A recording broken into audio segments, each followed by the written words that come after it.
¿Alguna vez te has preguntado cuál es el sentido de tu vida? Algunos pueden pensar, yo pensé que había venido a una iglesia y me están hablando de filosofía. Cuando tú abres los ojos cada mañana, ¿qué es lo que te mueve a levantarte de la cama y a ponerte en movimiento? A todos nos gusta pensar que las cosas que hacemos son importantes y que hacen alguna diferencia, que nosotros vamos a dejar una huella en el mundo cuando salgamos de aquí, pero ¿realmente es así? O para ponerlo en una forma más general, ¿hay algún propósito y significado para la existencia del hombre en un mundo como este? Donde tenemos que enfrentar tantos problemas, tantas injusticias, tantas cosas torcidas que no parecen enderezarse nunca. ¿De qué sirven nuestros logros? O comportarse de cierta manera, si al final de cuentas todos vamos a morir, no importa cómo hayamos vivido. Ese es el tipo de cuestionamientos que se plantea el autor del libro de Eclesiastés, que comenzaremos a estudiar a partir de esta mañana.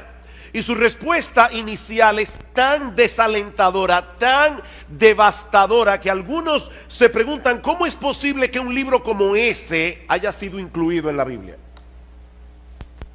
Una lectura superficial de Eclesiastés puede llevarnos a pensar que este libro fue escrito por un filósofo fatalista, no por un hombre inspirado por el Espíritu Santo.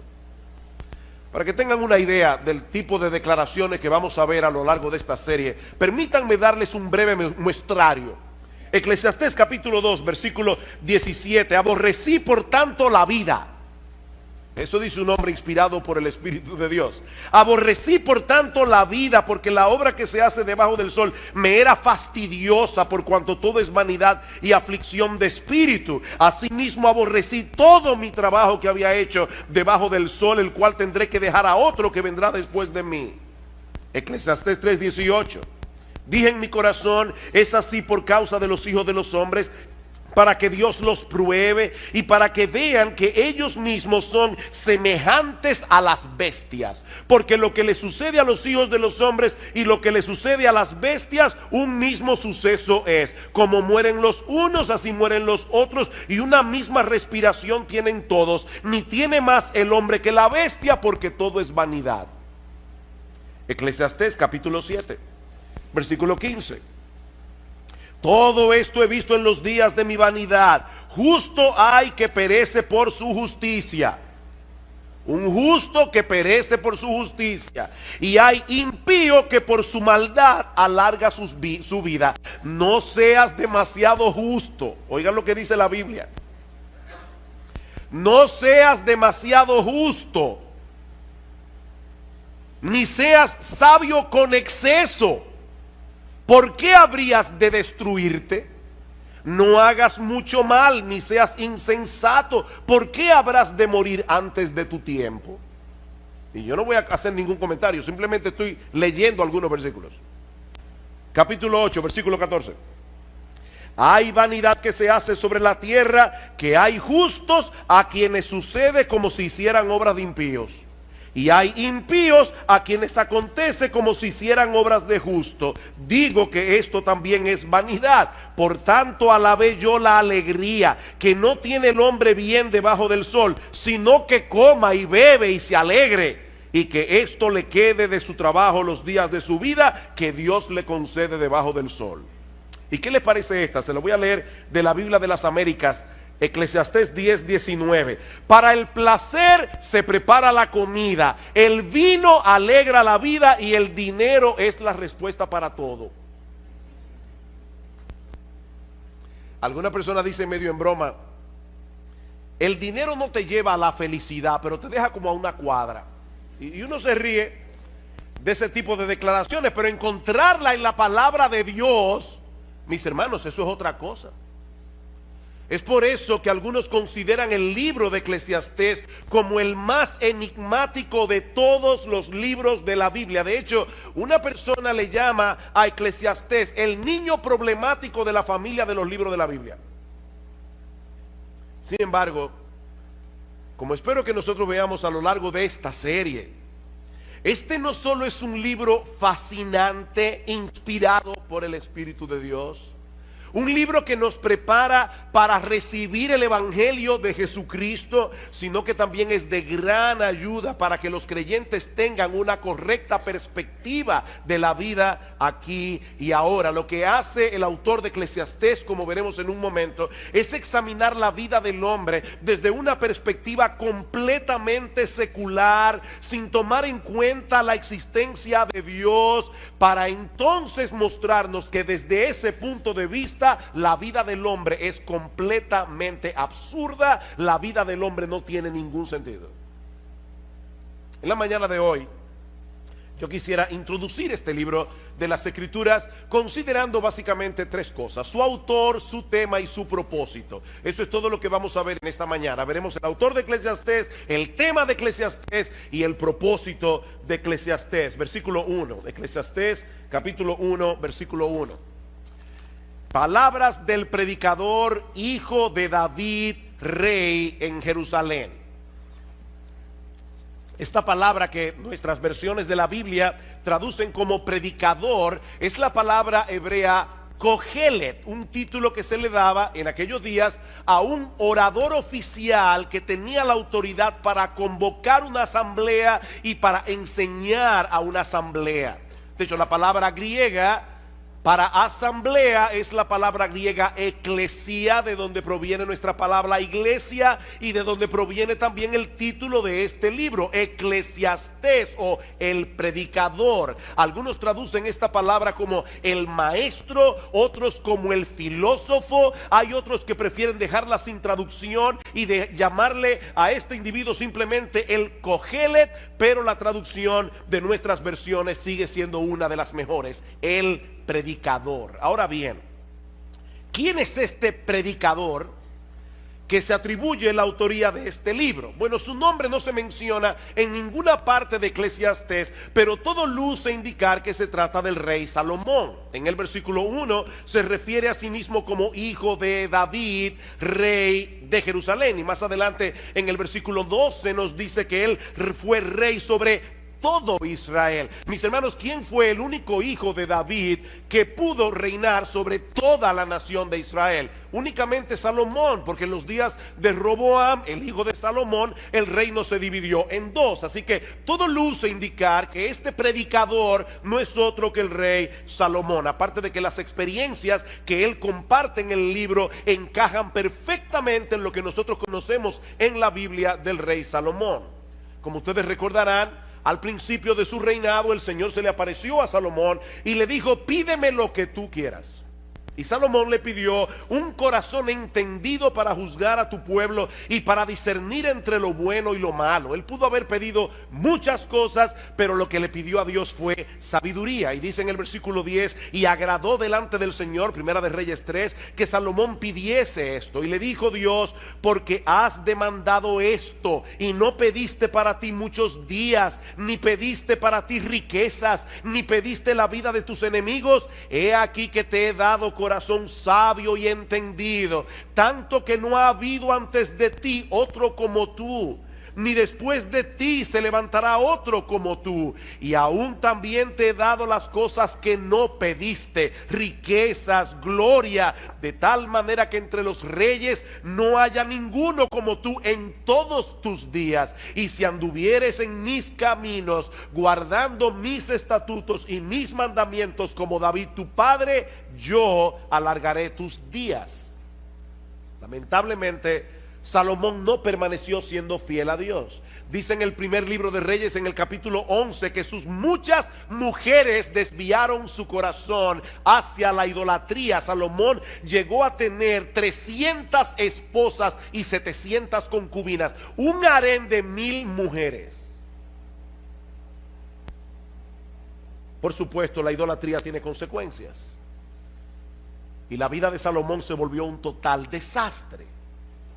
Y aunque nosotros no tenemos constancia de que Salomón se haya arrepentido y haya vuelto a los caminos del Señor, el libro de Eclesiastés parece ser su testimonio de arrepentimiento.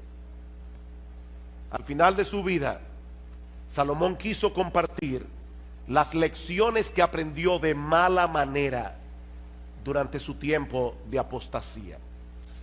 ¿Y cuál es el tema de este libro? Versículos 2 y 3. Vanidad de vanidades, dijo el predicador, vanidad de vanidades, todo es vanidad. ¿Qué provecho tiene el hombre de todo su trabajo con que se afana debajo del sol? Y hermanos, esta es una frase clave que se repite 29 veces en todo el libro. Lo que Salomón quiere hacernos ver es que si la existencia humana se limita al aquí, al ahora, si no tomamos en cuenta lo que ocurre del otro lado del sol, cuando partamos de este mundo a la presencia del Señor, entonces nada de esta vida tiene sentido. Vanidad de vanidades, vanidad de vanidades, todo es vanidad. La Nueva Versión Internacional traduce esta frase: lo más absurdo de lo absurdo, lo más absurdo de lo absurdo, todo es absurdo. Y aún otro lo traduce: frustración de frustraciones, todo es frustración. La palabra vanidad también se repite una y otra vez en el libro de Eclesiastés, 38 veces en total, y se refiere a algo que no tiene sustancia, algo inútil, algo sin valor. Mi amigo, si tú dejas a Dios y a la eternidad fuera de la ecuación, lo que te queda es una vida vacía, sin propósito y sumamente frustrante. Salomón parece estar sacando balance aquí, al final de su vida, de todas las cosas que él tuvo la oportunidad de experimentar, cuando Dios dejó de ser relevante para él, y el resultado final fue menos que nada. Vanidad de vanidades. Los judíos empleaban ese tipo de expresiones cuando querían enfatizar una idea, como cuando nosotros decimos rey de reyes. Él es el rey que está por encima de todos los reyes, o cantar de los cantares. Es el cantar más extraordinario, es el cantar que está por encima de todos los cantares. Bueno, lo que Salomón nos está diciendo aquí es que no hay una cosa más vana que una vida sin Dios.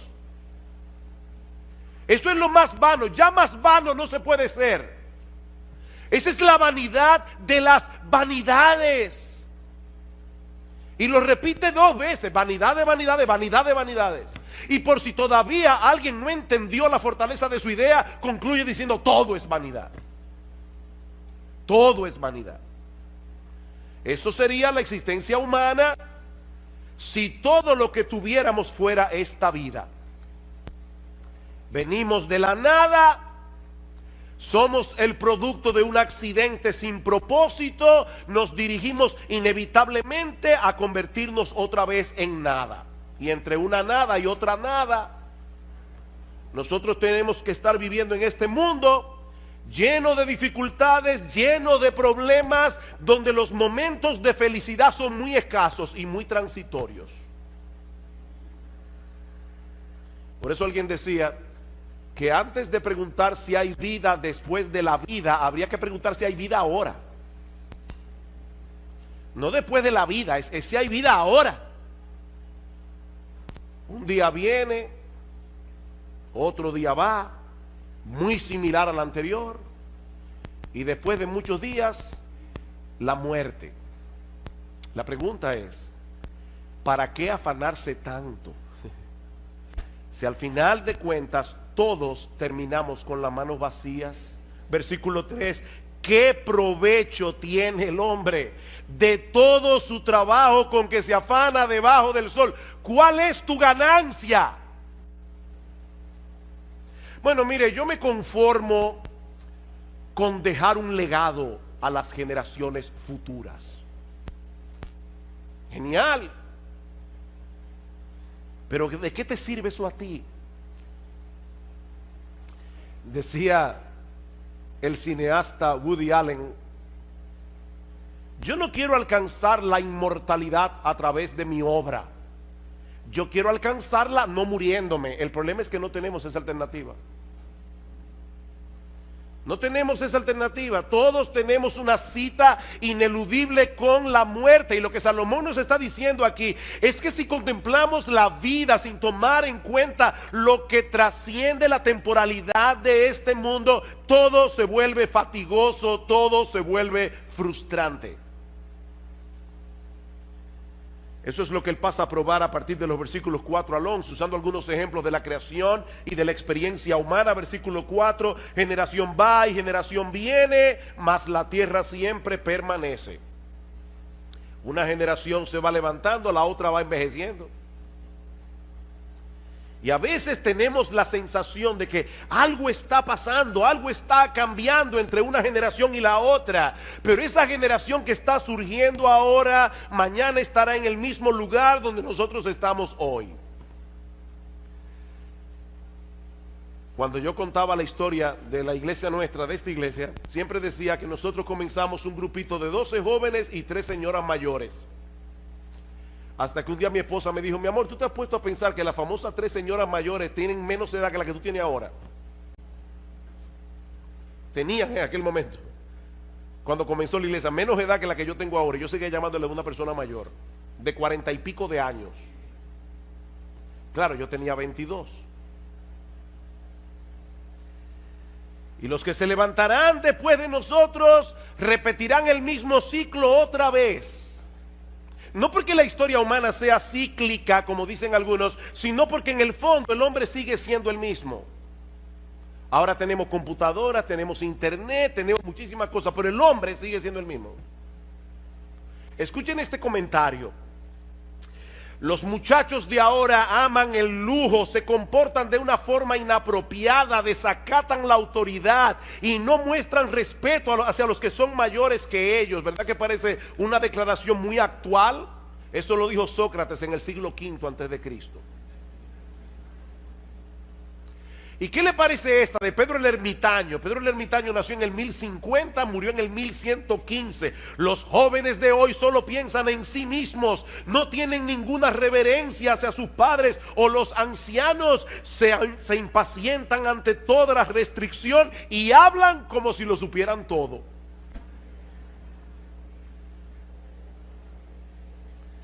Ustedes ven el punto. La historia está en movimiento, pero nada cambia en realidad. Nada cambia. Es lo mismo que nosotros vemos en los procesos de la naturaleza. A pesar de la diversidad y los cambios que nosotros vemos a nuestro alrededor, la naturaleza es sorprendentemente uniforme en su funcionamiento. De hecho, eso es lo que permite que hagamos ciencia. Los científicos pueden evaluar los procesos de la naturaleza porque todo se repite una y otra vez. Versículo 5: sale el sol, se pone el sol, se apresura a volver al lugar de donde se levanta, el viento tira hacia el sur y rodea el norte, va girando de continuo y a sus giros vuelve el viento de nuevo. Los ríos todos van al mar y el mar no se llena. Al lugar de donde los ríos vinieron, allí vuelven para correr de nuevo. El sol salió esta mañana, se va a poner esta tarde, así será mañana y pasado mañana y dentro de 10 meses y dentro de 100 años. La misma rutina. Y lo mismo ocurre con el viento. El viento se mueve constantemente en una serie de circuitos que nosotros no podemos entender del todo y que tampoco cambiará con el paso de los siglos. El mismo circuito. Todos los ríos desembocan en el mar, pero el mar nunca se llena. Y al lugar de donde los ríos vinieron, allí vuelven para correr de nuevo. La misma cosa una y otra vez. Y esa monotonía de la naturaleza no es otra cosa que un reflejo de la monotonía de la vida humana.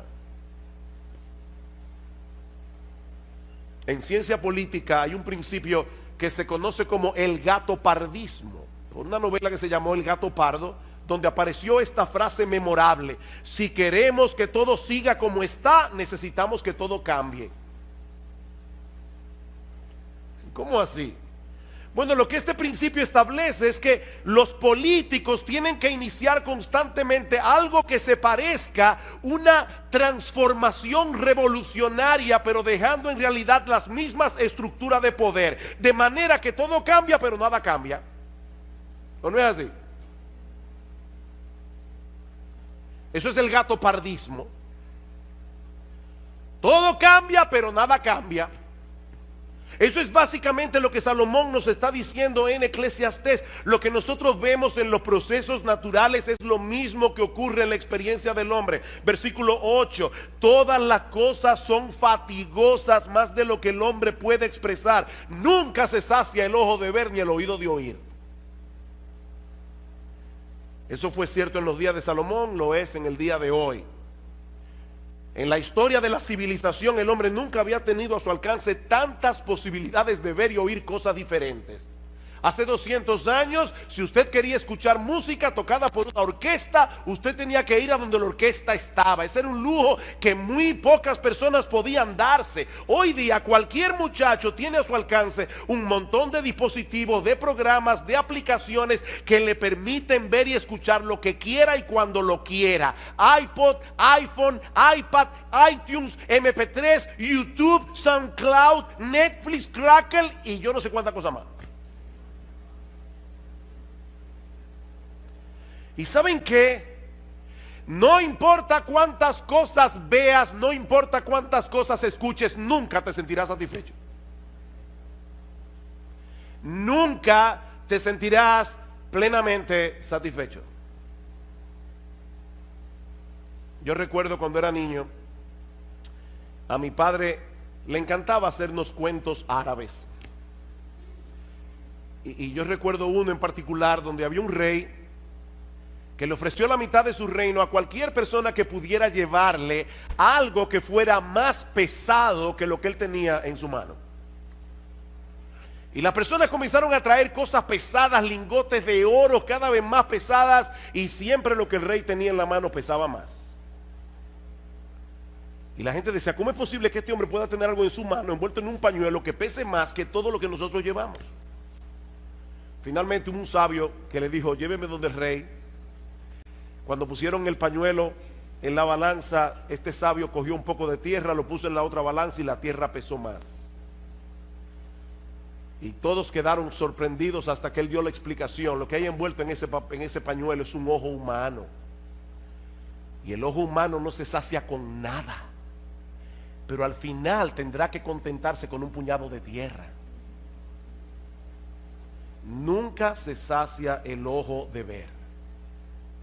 Siempre queremos ver otra cosa, escuchar otra música, tener otra experiencia. Lo que ayer me emocionaba, hoy me causa aburrimiento. ¿O no es así?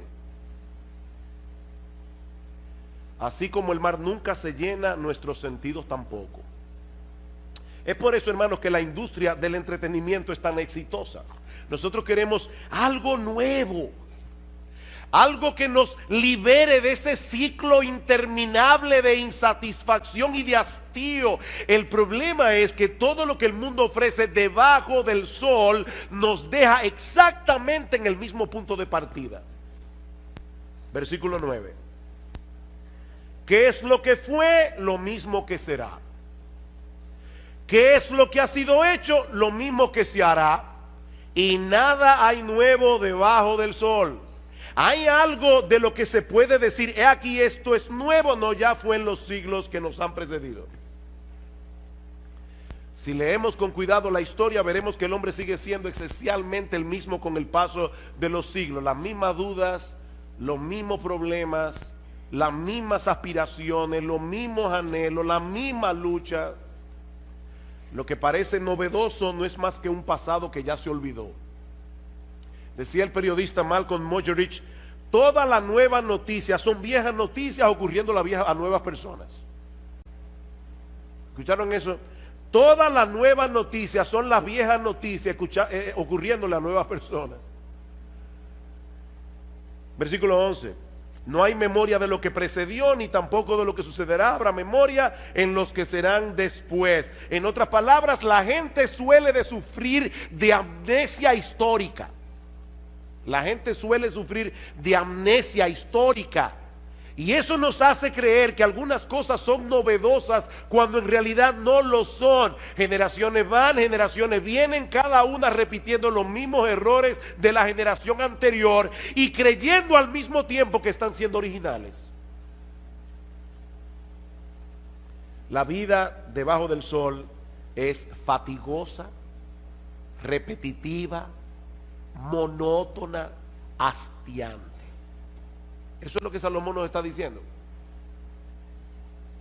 Y cuando el hombre trata por sí mismo de descubrir el significado y propósito de todo esto, el resultado es una visión fragmentada de la realidad que no le hace ningún sentido. Es como cuando estamos tratando de armar un rompecabezas y hay piezas que faltan. Vanidad de vanidades, dijo el predicador, vanidad de vanidades, todo es vanidad. Ahora bien, ¿y cuál es el propósito de este libro? ¿Por qué Dios inspiró al autor de Eclesiastés para que pusiera por escrito reflexiones tan deprimentes acerca de la vida en este mundo? Eso nos lleva a nuestro tercer y último encabezado. Ya vimos el autor del libro, el tema del libro. Veamos ahora su propósito. Y yo creo que el apóstol Pablo nos muestra incidentalmente por qué se escribió el libro de Eclesiastés. Dice en Romanos capítulo 8 versículo 20 que la creación fue sujetada a vanidad. Otra vez la misma palabra. La creación por causa del pecado fue sujetada a producir lo que no sirve. La creación fue sujetada a no dar todo el potencial que tiene dentro, no por su propia voluntad, sino por causa del que la sujetó en esperanza. En el libro de Eclesiastés, Salomón quiere que sintamos el peso de lo absurda que resulta la vida debajo del sol, destruir en nosotros toda esperanza de encontrar propósito, significado o satisfacción en ninguna de las cosas que este mundo ofrece, para entonces llevarnos de la mano a poner toda nuestra esperanza únicamente en Dios. Ese es el propósito. Él quiere destruir todo aquello que pueda ser una esperanza para ti. Cualquier cosa. Dice un comentarista, la función de Eclesiastés es llevarnos a ese punto en el que empezamos a temernos que esa sea la única conclusión posible, es decir, que todo es vanidad. Nos vemos así enfrentados a la cruda realidad de que nada tiene sentido, nada de lo que hay debajo del sol tiene valor. Pero ¿saben qué, mis amados hermanos? Nosotros sabemos que hay un Dios que está sentado en su trono por encima del sol, gobernando todo lo creado para su gloria y para el bien de su pueblo. Y eso hace toda la diferencia del mundo. Mis hermanos, ese Dios no solo ha prometido libertar su creación de la vanidad a la que fue sometida por causa del pecado, como dice Pablo en Romanos 8, sino que también nos permite contemplar ese mismo escenario que Salomón nos presenta en Eclesiastés, pero desde otra perspectiva completamente diferente. Vamos a introducir a Dios ahora en Eclesiastés capítulo 1 y vamos a ver qué pasa. Vamos otra vez a Salomón, vamos a meternos en la mente de Salomón. La única diferencia es que ahora vamos a meter a Dios en la ecuación y vamos a ver qué pasa. El salmista David, el padre de Salomón, nos dice en el Salmo 19:1: los cielos cuentan la gloria de Dios, el firmamento anuncia la obra de sus manos. El universo es un gran libro disponible para todo el que lo quiera leer, que nos habla de la grandeza, el poder y la majestad de nuestro Dios. Un día emite palabra a otro día, una noche a otra noche declara sabiduría. No hay lenguaje ni palabras, ni es oída su voz, pero por toda la tierra salió su voz y hasta el extremo del mundo sus palabras. Y ahora escuchen: en ellos, en los cielos, puso tabernáculo para el sol. Y este, como esposo que sale de su tálamo, de su cama por la mañana, se alegra cual gigante para correr el camino. El mismo sol que Salomón pone como ejemplo de la monotonía de la vida, nos da un mensaje completamente distinto cuando Dios está detrás del proceso. Ese ciclo solar testifica de la gloria, el poder, El gozo dice que se alegra cual gigante, el gozo y aún la bondad de nuestro Creador, que hace salir su sol sobre malos y buenos y que hace llover sobre justos e injustos, como dice Cristo en Mateo 5:45. Así que si leyéramos apropiadamente el mensaje que el sol comunica, ¿saben qué pasaría? Que no dejaríamos nunca de alabar a Dios. Dice en el Salmo 113, desde el nacimiento del sol hasta donde se pone, sea alabado el nombre de Jehová. Si todos los hombres reciben igualmente el beneficio de la luz del sol, ¿no debieran todos darle la gloria y la alabanza al único que le corresponde? Ven ustedes, hermanos, el mismo sol, pero contemplado desde otra perspectiva. Y lo mismo podemos decir de los otros ejemplos que usa Salomón en Eclesiastés. Sí, los ciclos de la naturaleza son repetitivos. Ahora la pregunta es, cuando nosotros colocamos a Dios en el panorama, ¿qué nos enseñan esos ciclos repetitivos de la naturaleza? Son un testimonio contundente de la sabiduría y la fidelidad de nuestro Dios. Dice en el Salmo 104:10, tú eres el que envía las fuentes por los arroyos, van entre los montes, dan de beber a todas las bestias del campo, mitigan su sed los asnos monteses, a sus orillas habitan las aves de los cielos, cantan entre las ramas, él riega los montes desde sus aposentos, del fruto de sus obras se sacia la tierra. Nosotros le llamamos a esto las leyes de la naturaleza. Esa es una expresión que nosotros usamos simplemente para tratar de dar a entender cómo es que Dios opera, porque es Dios el que mantiene la naturaleza funcionando. Él es el que envía la lluvia. Si Dios no quiere, mañana no sale el sol, porque Él es Dios. Y ya lo detuvo en Gabaón, Él puede hacerlo otra vez. Pero es Dios, nuestro buen Dios, el que está cuidando la tierra. Es Dios el que está detrás de todos esos ciclos repetitivos. Así que mis hermanos, si nosotros vemos la naturaleza y no vemos a Dios, el mensaje que la naturaleza nos comunica es totalmente desalentador. Pero de repente introducimos a Dios en la ecuación y todo cambia drásticamente. De repente todo tiene sentido. Salomón nos dice en Eclesiastés 1:8 que el ojo nunca se sacia de ver ni el oído de oír. Pero alguien dijo muy sabiamente, el ojo no se satisface hasta que no ve la mano de Dios, y el oído no se satisface hasta que no escucha su voz. Mis ovejas oyen mi voz, dice el Señor en Juan 10:27, y yo las conozco y me siguen, y yo les doy vida eterna, y no perecerán jamás, ni nadie las arrebatará de mi mano. Yo soy el pan de vida. El que a mí viene nunca tendrá hambre, y el que en mí cree no tendrá sed jamás. Ustedes se dan cuenta, hermanos, del contraste tan marcado que hay entre Eclesiastés y el Evangelio.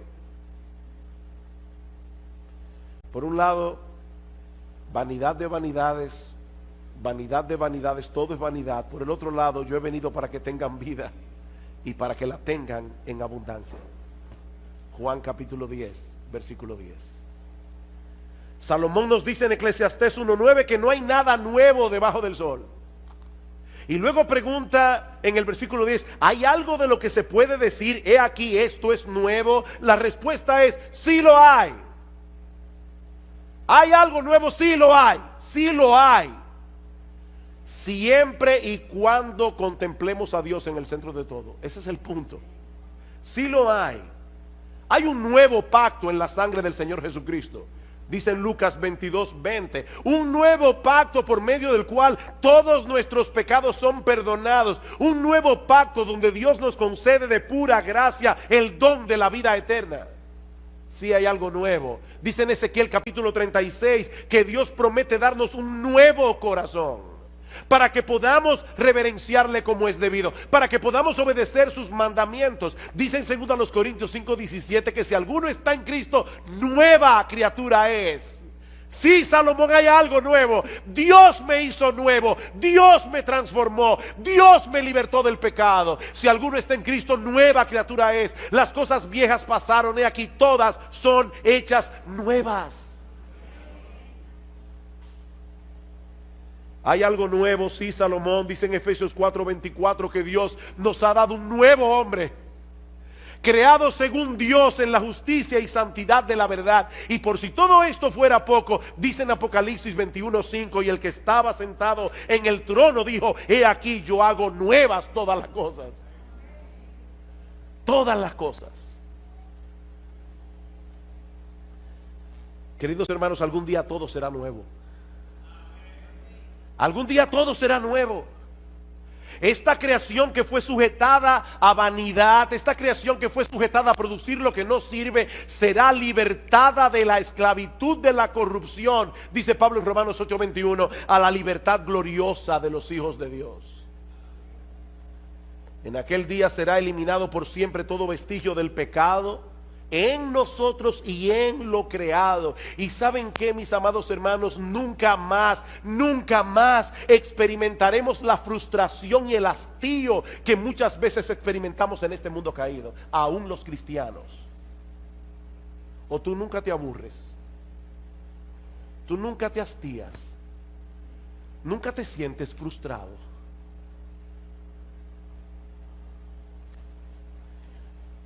Mi hermano, déjame hacerte una pregunta. ¿Cuál es la perspectiva con la que tú usualmente contemplas la vida? ¿Te colocas en la posición de aquellos que viven sin esperanza y sin Dios en el mundo? A veces yo escucho a los creyentes con tantas quejas, que uno se pregunta: ¿dónde está Dios? ¿Dónde está Dios? ¿Cuál es tu perspectiva de la vida, mi hermano? ¿Eres tú de aquellos que, aún siendo cristiano, redimido por la sangre del Cordero, contemplan la vida desde la perspectiva de aquellos que viven sin esperanza y sin Dios?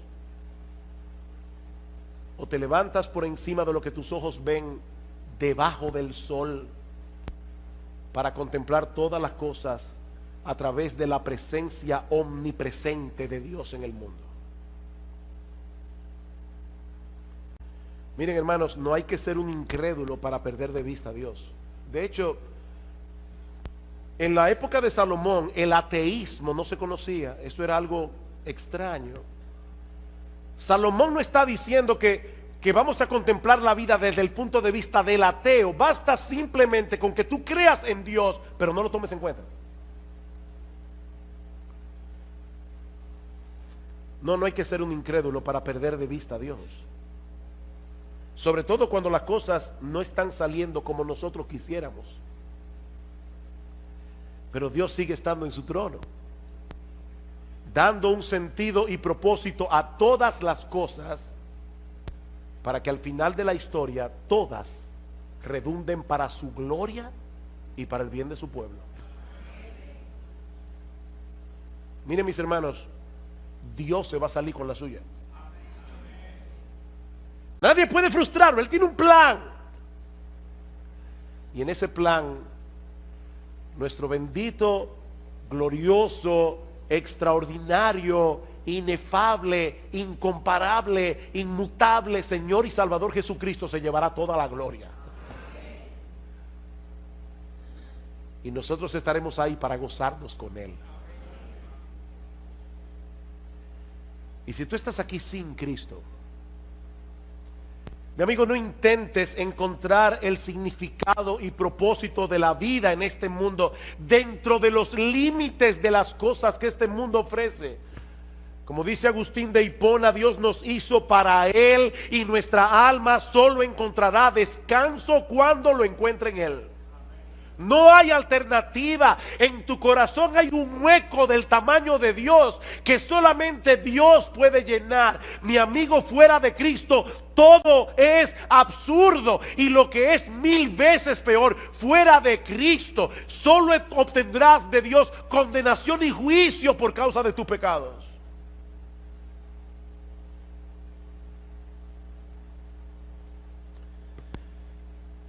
Miren, hermanos, hay frases que en el mundo evangélico se repite tanto y tanto y tanto, que se convierten en clichés, Y nosotros dejamos de percibir la verdad que hay detrás de esas frases que se repiten una y otra vez.